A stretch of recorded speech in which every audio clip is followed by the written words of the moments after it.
YouTubers.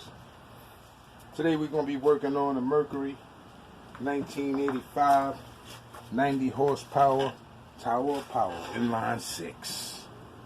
Okay, we had a problem with this engine. We wasn't getting no spark, so we troubleshoot it. We came back, we tested, we found out our rectifier was bad. Okay, we got that out the way. We ran the line down and we checked our 0.2 ohms on our coil going out. We checked our 800 to 1400 going out, which was fine going to the spark plugs. So we eliminated that, and then we ran the tester on our stator right here. This little guy right here is not even 4 years old, but you know, a stator, they could burn out in 20 minutes. So we ran our two yellow wires. One is, these both wires is going to our rectifier up there. It's turning our AC into DC for our battery. Let's get us power there to transform. But these two yellow wires right here should be running on your ohms between the 1.3 and the 1.4. And these two red wires, when you line them up, match them up, two red wires, these wires right here should be running between anywhere between 100 and 80. Same thing with this one. When you test these wires, you should always have a resistance on these. You should always have a resistance on the red and always have a resistance on the blue. If you don't get a resistance on either one of these, there's no need to go further with the testers to conduct. Stator is bad. Okay, so we identified it. We got our 1.3, 1.4 over here. We got our correct readings over here with our ohms. And over here we had no resistance at all. So we already know that one is for your power, one is for your ignition, and one is for your starting. In this case, the blue is bad. Somewhere in the third of this coil right here is that's shot. So we know we have to replace that. We're waiting on that to come in order. So meanwhile, while we're doing that, we're going to our next stage after that we know our ignition coil is fine, our CDI boxes is fine.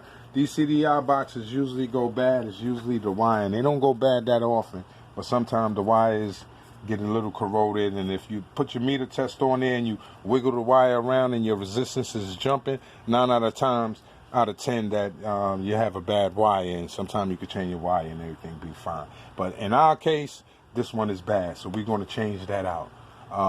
We got everything released. We just changed our solenoid here.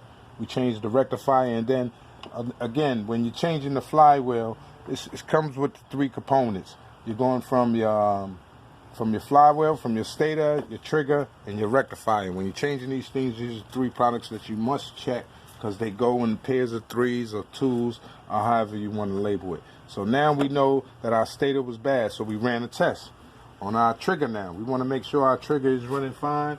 Our triggers should be running fine on all daily activities that we perform on it. Now, with the trigger now, on these bars, you have the first 3 cylinders is running on your even, and you got your next 3 on your CDR box is running on your odd.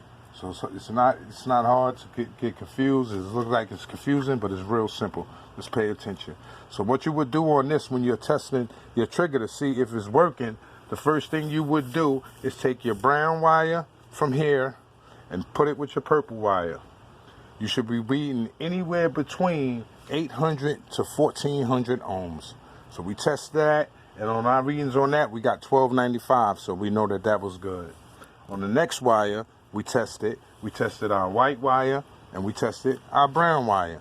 On that, we got 1200, so we know that we're running good on our ohms on that one. On the last one, we tested our white wire with our brown wire, and on that one, we tested 1278. So we know that this trigger is good. So far we eliminated the stator. The trigger is still fine. The rectifier was rectified. It was bad. One of the terminals, we switched that out, and we're waiting on the new one to come in. We switched this one up already, and we're just waiting on the stator right now. Okay, to go on this side now with the flywheel.